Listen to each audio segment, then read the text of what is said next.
All right. What a beautiful event here, Tim. This is amazing. It's my first time at the Innovation Summit, and it's a pleasure to be. My name is Chura. I'm on my 20th year in the auto space, 10 years at Ford Motor Company, starting on the assembly line, and then I went to the marketing sales division, called on hundreds of car dealerships, left in 2008 to run a store as a GM, because as a Ford rep, I thought I knew everything about retail.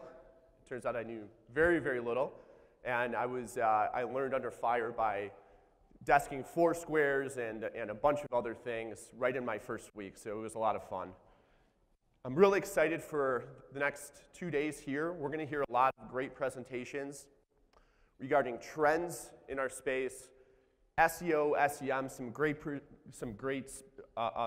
great speakers on that. We're going to talk about trust, the sales process, and just a wide variety of topics that I think are going to be really valuable to everyone in this room. I'm going to talk about something a little different. I'm going to talk about my kids. So I have 3 children. My daughter Taya is 19 now. Then I have a daughter Morgan who's 8, and then Grayson who is turning 6 tomorrow. And Taya, does everyone have a teenager in this room? Raise your hand. Has your teenager ever used the phone? Raise your hand. Okay. Obviously, our kids are growing up in a much different space than we were. My daughter's been either using the phone or been connected in some way since she was a kid. She probably started getting connected when she was about 10 or 11 years old. What I mean by that is just the ability to connect to Wi-Fi on a device. However, my daughter Morgan, ever since she was 2 years old, a way to have a nice dinner at a restaurant for me and my wife was to give her a device. Is anyone guilty of that in this room? Yeah. I feel bad sometimes, but you need those nights. Well, Morgan grew up much different than even Taya did, and much, much different than I did, because she has had on-demand media since the beginning of her life. And she does not understand when the iPad is even buffering. She physically gets upset, she cries, she yells, she's broken an iPad once. She cannot handle the fact that something isn't instantaneous. Think about the days when we were kids and we went to Blockbuster Video and we had to rent a movie and it was a fun experience just to go get a movie. Our kids will never understand what that feels like. My son Grayson, he's in another league. This is a virtual headset, and Grayson, what he's looking at is another world. Something like this. This is Deep Sea Encounters. It's a Vive game, and he's in this virtual world, and he could walk around in this world, interact with objects in this world, and he gets super frustrated if his virtual world is buffering. If when he's entering these other places, if it takes more than milliseconds, Grayson gets upset. He doesn't understand that this is advanced technology. He was born with this. The reason why our kids are going to grow up much differently than we are today is they live in a world of now. They're part of the now economy. And pretty amazing, but our president is as well. There's no meetings held with his cabinet. Any thought that enters his brain is instantly tweeted for the world to see. He lives in the now economy, as scary as that may seem. You guys have seen this. You're gonna see examples of this. You already know this. But really, to win in this new economy, the number one thing you have to do is to be convenient. And we see this with my Blockbuster example. You have Netflix. Why would you physically get out of your house, go to the video store, and talk about renting a movie that may or may not be there? It doesn't make a lot of sense. Polaroid versus Instagram. Polaroid had a huge opportunity back in the day, but they didn't want to lose their business on hardware. Same with Kodak. You have Applebee's versus Grubhub. If you want food, you can log into Uber Eats, DoorDash, Grubhub, and you could get food within 1 hour delivered to your door. For people with families, this is a great alternative to going out because then you don't have to hand your kid a device. And of course, taxes. This has been around for a long time, but back in the day, you had to handwrite your taxes, you had to fill out those forms, you had to redo it every single year, and it was very complicated. And now we have TurboTax. So convenience is truly everything. And part of being convenient is to hang out where your friends are. What I mean by that is Joe Consumer, he hangs out an average of social media websites 2.25 hours every single day. So he's navigating between LinkedIn, Facebook, Instagram, YouTube, all of these social networks. And he's also in his car, he or she is in his car 1.7 hours every day on average. So what I'm trying to paint a picture of is your consumers are in two places much of their day. They're on social media, they're in their car, and obviously they're at work and so forth. But because we want to play on convenience, I want to emphasize this point that many of you may not know. You can chat with your consumer in their car today. Does anyone have a vehicle on their lot with Android Auto or Apple CarPlay? All right, we need to wake up, get some coffee in you guys. So I want you to write this down because this is important. If you have a car and if you're a dealer and you have Apple CarPlay and Android Auto, you can actually have a conversation with your customers and they don't have to take out their phone. They can literally just be talking to their car and communicate with your dealership. This is part of my point. You have to hang out where your friends are. If a customer wants to talk to you and they're in your car, you need to create an environment where you can communicate with them. So number one, at the time of delivery or at the time you're servicing a vehicle, program your dealership's number in the customer's vehicle. You should have a unique number from your texting company that you can use. Use that number. Don't use a local toll-free number for call tracking. Use the number that integrates with your messaging or chat platform. 2, show them how to use voice text from Android Auto and Apple CarPlay. It's really easy. They click a button on their steering wheel that looks like a voice, and they can have a conversation with your dealership. And then you can respond, and this isn't just technology available to Dealer Inspire. If you have chat, you should have this technology. They can then, because it's using the text message associated with your chat platform, they can have a conversation with your team and not have to type anything. They don't have to take their hands off the steering wheel. This is catering to that customer, and you're being more convenient, and guess what it's costing you? Nothing. If you have this technology, which you probably do in this room, then you can use this today. Another place where customers are hanging out is Facebook Messenger. So we have 1.3 billion users right now are on Facebook Messenger. And when talking to Facebook a couple years ago, they were in our office, they were very bullish that Messenger is the bigger play than Facebook itself, than the Facebook news feed and Facebook.com. So I want all of you to do a test. Take out your phone. This is why I asked to get connected to Wi-Fi. And we are going to see how many messages you have in Facebook Messenger that you may or may not be aware of. So hopefully everyone in this room has access to their dealership's Facebook page. If you're a vendor, you could try this as well. So open the Facebook app on your phone, please. I'll give you a few seconds. Go to your business page. So in this case, I would type in Dealer Inspire. I would find my business page through the app. And then I'm going to click on Activity and Messages. And chances are, there's communication going on in Facebook Messenger that has never hit your CRM system. It's in a black hole, probably more likely than not. No one's responded to these, or if they have, there hasn't been a consistent follow-up to them. And this is a way that your customers are trying to reach out to you. We cannot no longer dictate that a customer should go to your website and should live chat with you there. Again, you have to hang out where your friends are. And if you look at messaging apps, this trend isn't going away. It's not like Facebook Messenger is the one and only app out there. In fact, Apple just announced native texting through SMS on iPhones.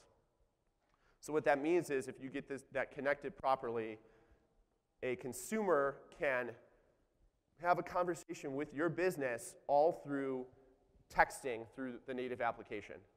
Not going to your website, not going to a third-party website, just through texting.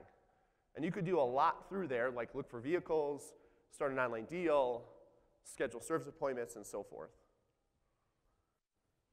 And it turns out that the average consumer prefers messaging 3 to 8 times face-to-face. This is not a surprise, is it? The reality is, wherever your customers are, you have to be there for them 24/7. This is a picture I took from the Denver airport yesterday. I feel bad for the travelers at 6 o'clock that are trying to look for restaurants. Maybe there's not a lot open, but there's no way that this problem can't be solved with some technology. So basically, this was just a sign giving me a pointer if I needed any information. I could text questions to this number. Imagine your dealership, if you're doing offline advertising, you can use your number that's supplied to you by your texting company, and you can have a customer text that number at any time, and you can answer their questions as well. But the reality is, think about my kids now. You have to be instant. You have to respond very quickly. How do you do it? What I want to talk about is chatbots.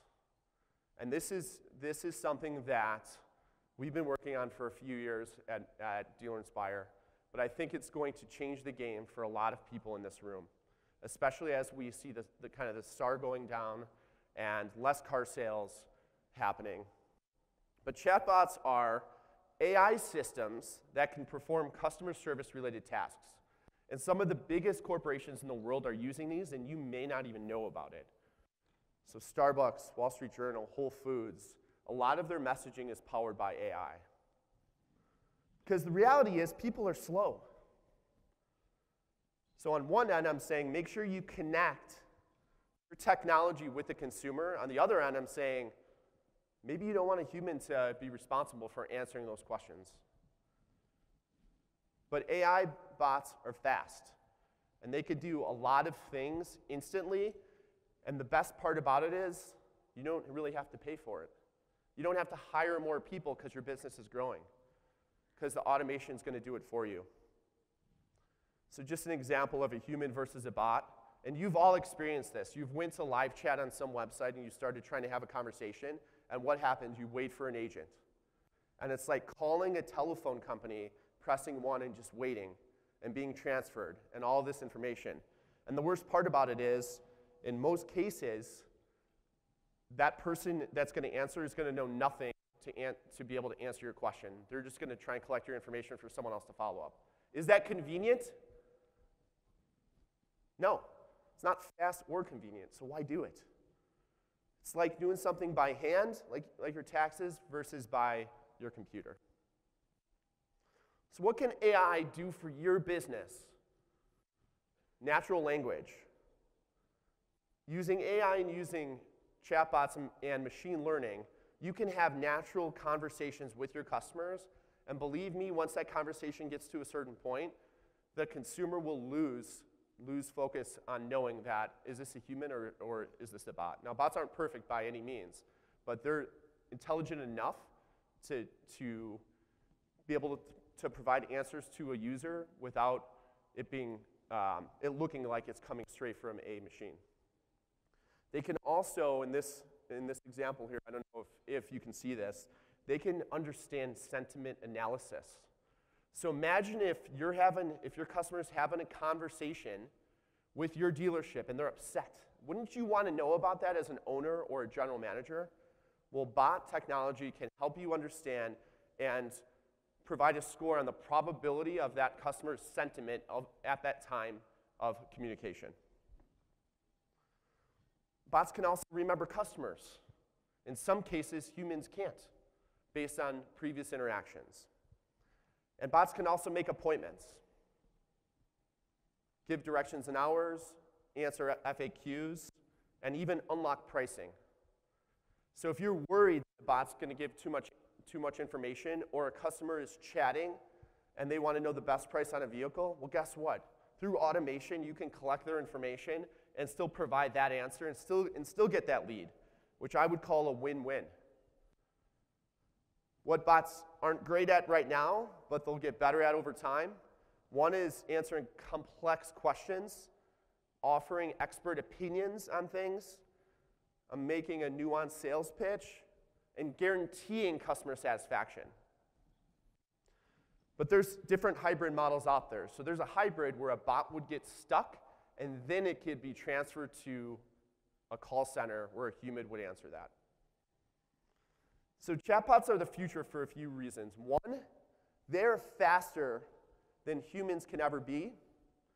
They can do the work of an infinite amount of employees. So think about this. Someone simply goes and chats with you, and you have self-managed chat, or you answer the phone even, and someone asks for directions. There's a cost to that. The cost is either an employee's time or you paying a chat center to answer those questions. They are getting smarter and more helpful every day, and the bottom line is they work for you 24/7 for free. So going back to that Denver airport example, there is no way that a chatbot couldn't answer questions like, where is baggage claim? Or where are restaurants at? Or what's open now? That is easy for chatbots. If you start asking questions like, hey, what's your favorite place to eat? That gets a little more complex.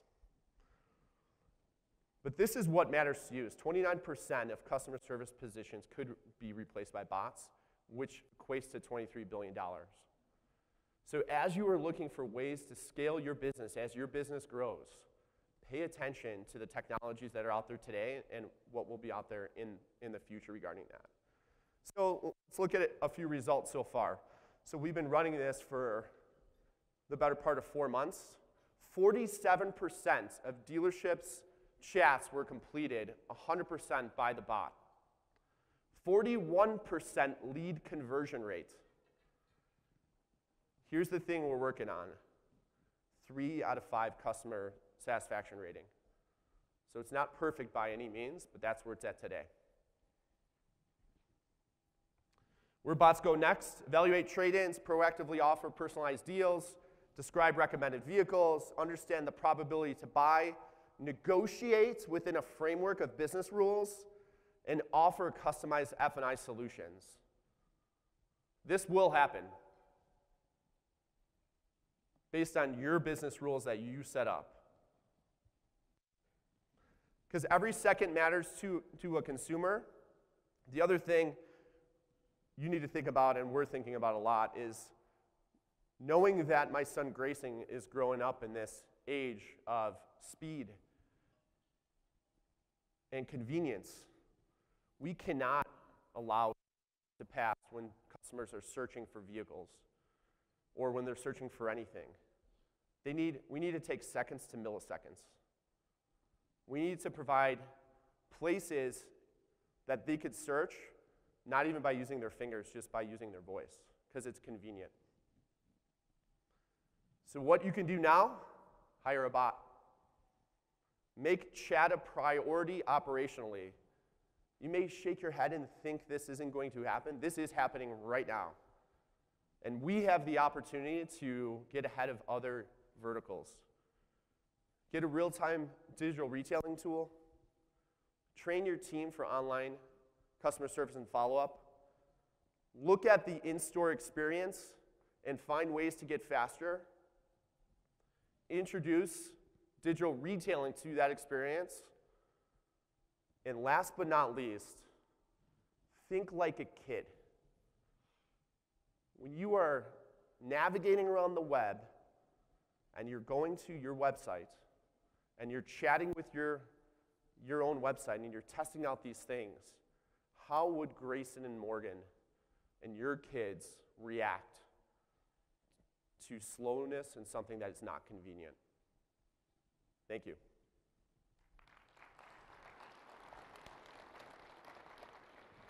Thanks, Joe. And David, why don't you come on up here and start swapping out the computer so we can get right with it. Joe, a couple quick questions. Hire a bot.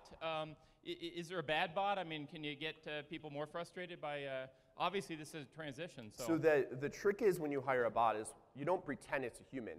You say, hi, I'm Anabot. I'm here to help you, and here's the things I'm really good at. Yeah.